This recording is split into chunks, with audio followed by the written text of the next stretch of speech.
धार की भोजशाला का मामला फिर गर्मा गया।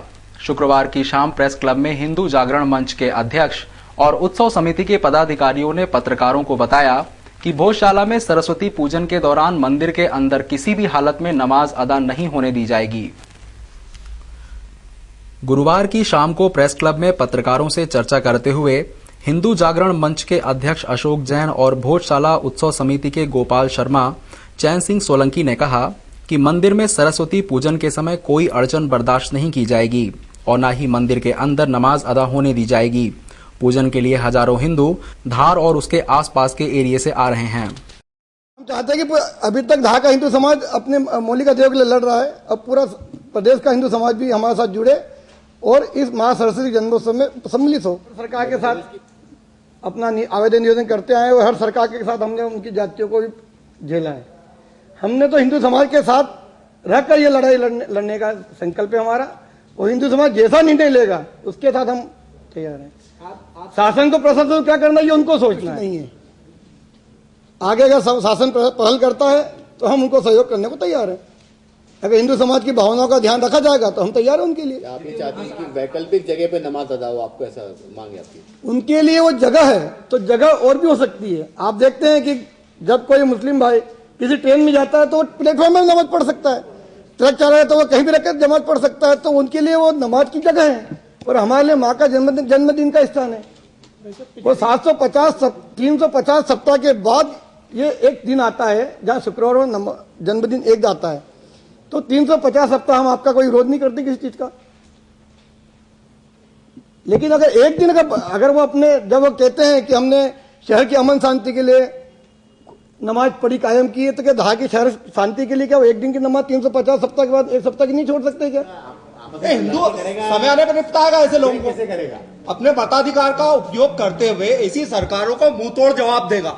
नहीं तो आप लोग अभी तक जो है इतने दिन से आंदोलन कर रहे हैं, ना तो मुख्यमंत्री के खिलाफ बोल रहे हैं, ना मंत्री के खिलाफ बोल रहे हैं, सरकार के खिलाफ। अगर मैं ये बोल रहा हूँ कि मतदाता उनको देख लेंगे अगर वो निर्णय नहीं करते हैं। बोल रहे हो ना सर, मेरा आपसे कहना है आप वहाँ के प्रशासन को या अधिकारियों को जो है परेशानी में खड़ा करते हैं, आम जनता को परेशानी में खड़ा करते हो।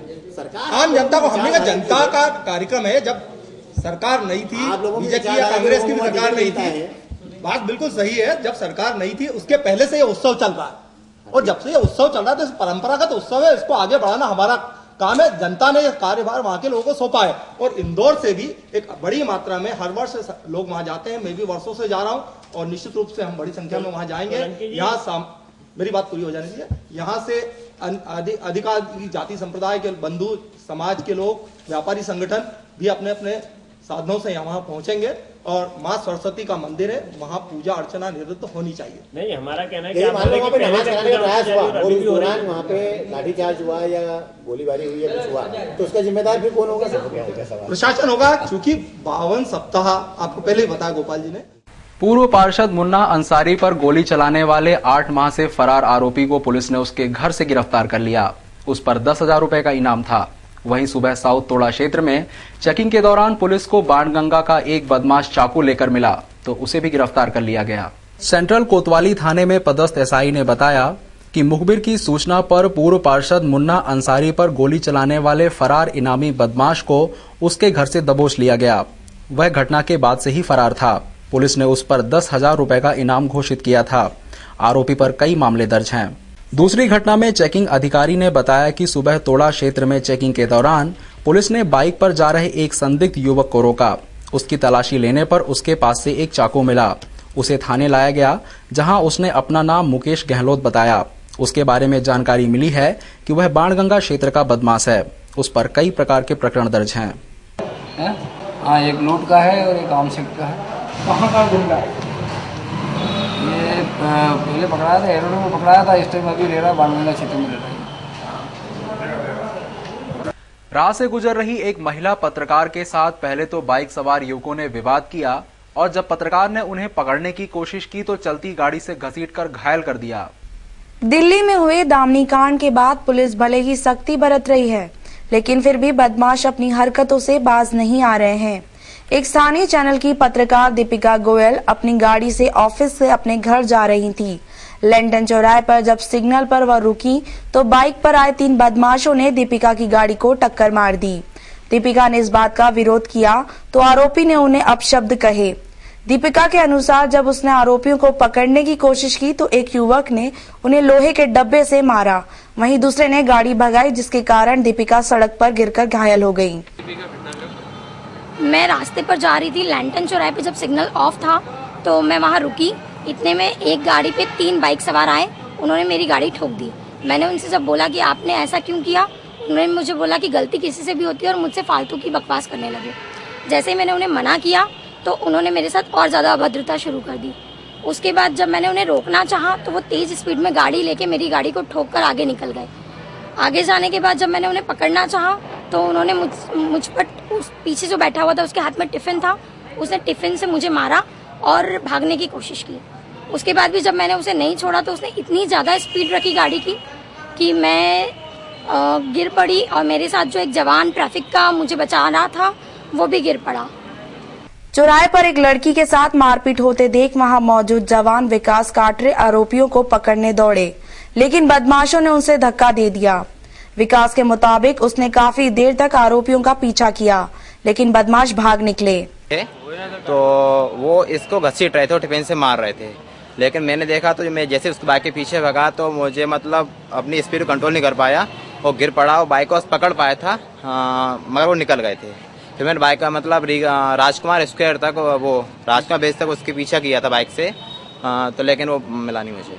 दीपिका ने आरोपियों की बाइक का नंबर देख लिया था। तुकोगंज पुलिस ने बाइक नंबर के आधार पर आरोपियों के खिलाफ रिपोर्ट दर्ज की है।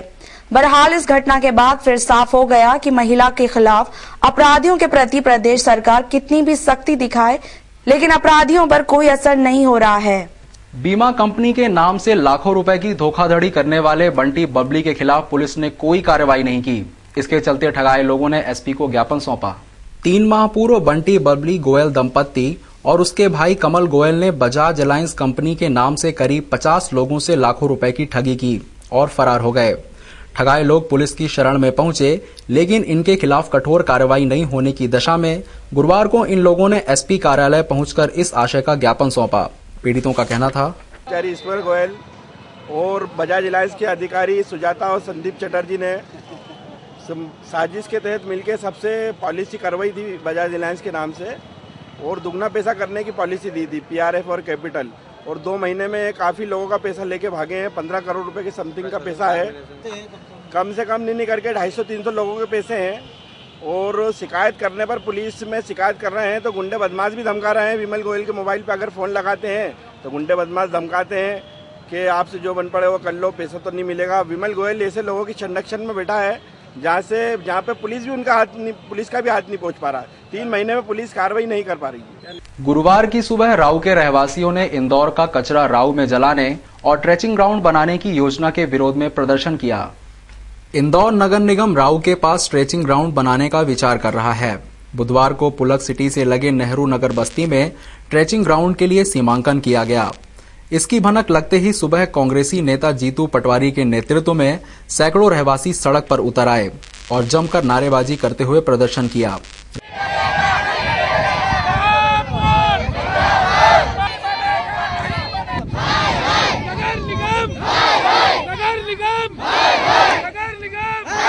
रहवासियों का कहना था, रहवासी है, पास में पुलक सिटी कट गई है, सिलिकॉन सिटी है, पूरा क्षेत्र घनत्व तो आबादी वाला हो गया, रहवासी क्षेत्र हो गया है। सभी रहवासियों का अनुरोध है, निवेदन है कि ये 10 एकड़ में ट्रेंचिंग ग्राउंड नहीं बनेगा।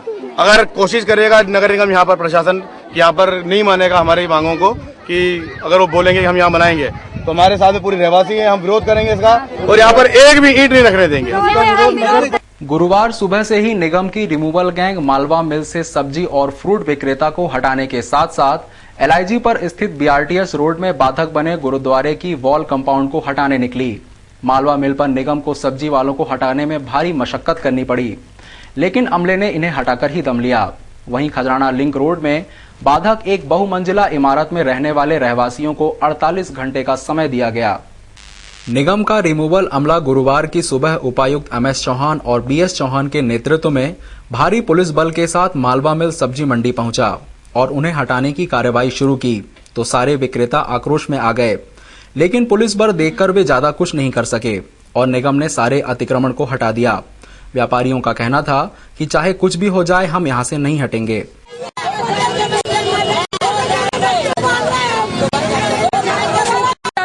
कभी साल भर में तो 6 महीने में हम कब तक परेशान होंगे। हमको इसकी जगह दी जाए, इसकी जगह दी जाए। जो मालवा मिल चौराहा है, मालवा मिल चौराहे से परदेसीपुरा की तरफ जो रोड है, इसके रोड के ऊपर जो ये सब्जी मंडी लगने लगी थी, दूसरी तरफ जो आने वाला रोड था उसके ऊपर सब्जी के इसके फलों के ठेले वगैरह लगने लगे थे। इससे एक तो ये जो बाधित होता ही था, ट्रैफिक बाधित होता था, उसके अतिरिक्त ये था कि जो पीछे के दुकानदार हैं उनके भी ग्राहकी बाधित होती थी। उसको ये हटाना था। हटाने के लिए इसमें यह रहा था कि इससे 2 महीने पहले भी इनमें इनसे चर्चा हुई थी, कई तरह बार बैठक हुई है, इन्होंने भी अपने प्रस्ताव दिए थे, सारी बातें हुई थी और उसके बाद अल्टीमेटली ये हुआ था निर्णय कि यहाँ से जो हमने शिवाजी नगर बड़ी फल सब्जी मंडी है, वहाँ पे जो रोड जाता है उस पे ये लोग वहाँ पे बिठाएंगे।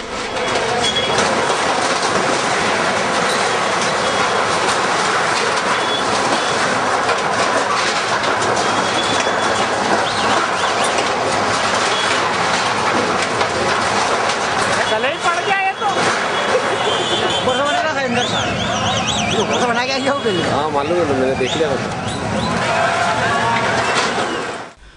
वहीं लंबे समय से बीआरटीएस रोड में बाधक एलआईजी गुरुद्वारे की वॉल कंपाउंड थी, आज उसे भी हटा दिया गया।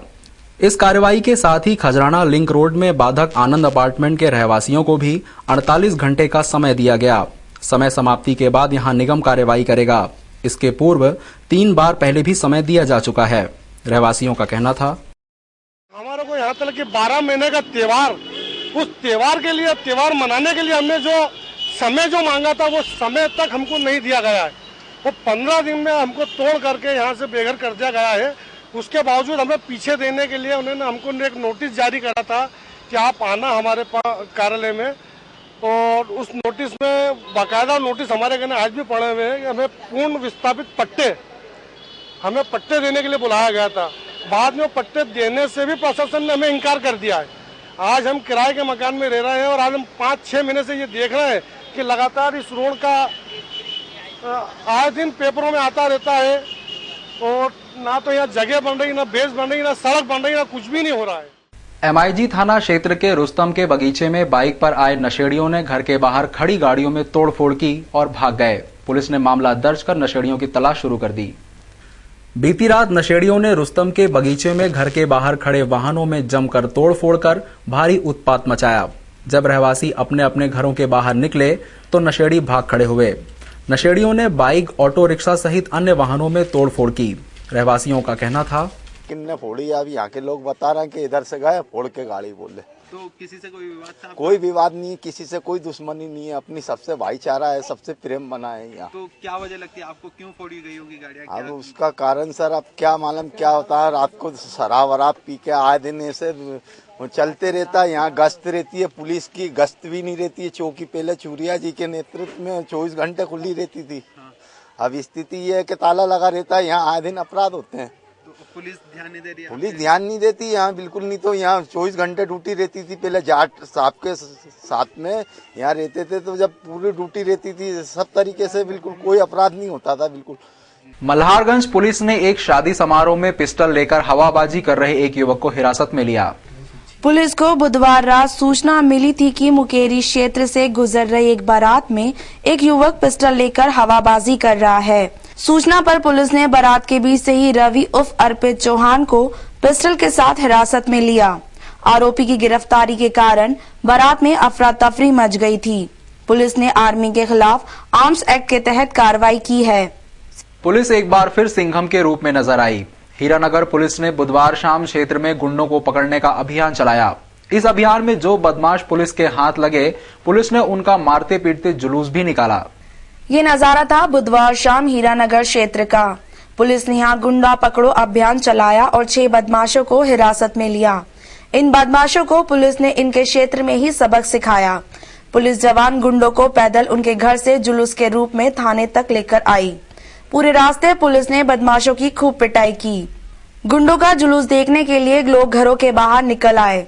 सभी के खिलाफ पुलिस ने गुंडा एक्ट के तहत कार्रवाई की है। जूनी इंदौर पुलिस ने दहेज प्रताड़ना के मामले में सास, ससुर और जेठ को हिरासत में लिया, लेकिन मुख्य आरोपी पति फरार है। जूनी इंदौर थाने में पदस्थ एसआई ने बताया कि 4 साल पूर्व दीक्षिका की शादी ठाकुर परिवार में हुई थी, लेकिन शादी के 2 माह बाद से ही नई बहू को दहेज के लिए सताने का दौर शुरू हो गया। 2 दिन पूर्व दीक्षिका को उसके जेठ मुकेश और सास ससुर ने पीट दिया तो उसने थाने में शिकायत दर्ज करवाई। पुलिस ने तीनों को गिरफ्तार कर लिया, लेकिन उसका पति फरार हो गया। पुलिस उसकी तलाश में जुट गई। हरियाणा जो लड़की है इसको इससे दहेज की मांग को लेकर परेशान कर रहे थे काफी दिनों से। 10 लाख रुपए की मांग और मकान दुकान की मांग करते थे, इसी पे से इनका चल रहा था। इनसे कितना माल जब्त करा? इनसे करीब 200 ग्राम सोना जो इन्हें दहेज में दिया था लड़की को, वो उनके जेठ से बरामद हो चुका है। गुरुवार की अलसुबह बाणगंगा क्षेत्र के दुर्गा नगर के सांवेर इलाके में पदस्थ आरक्षक राजेश का परिवार गैस रिसने की वजह से बुरी तरह झुलस गया। सभी घायलों को एमवाय अस्पताल लाया गया, जहां राजेश और उसकी पत्नी की हालत गंभीर है। बाणगंगा पुलिस के मुताबिक सुबह 5:30 बजे के आसपास दुर्गा नगर में रहने वाला आरक्षक राजेश की पत्नी मंजू गैस पर चाय बना रही थी। तभी गैस की नली में गैस लीकेज होने लगी और आग लग गई। राजेश अपनी पत्नी मंजू और 8 साल का पुत्र निखिल और 12 साल की रीमा को बचाने में बुरी तरह झुलस गया। सभी को जली अवस्था में एमवाय में भर्ती किया गया, जहां राजेश और मंजू की हालत गंभीर बनी हुई है। कैसे क्या जली? ये चाय बनाते समय पत्नी बना रही मंजू भाई और शूट हो गई गैस, उससे जल गए। कितने लोग गए? 4।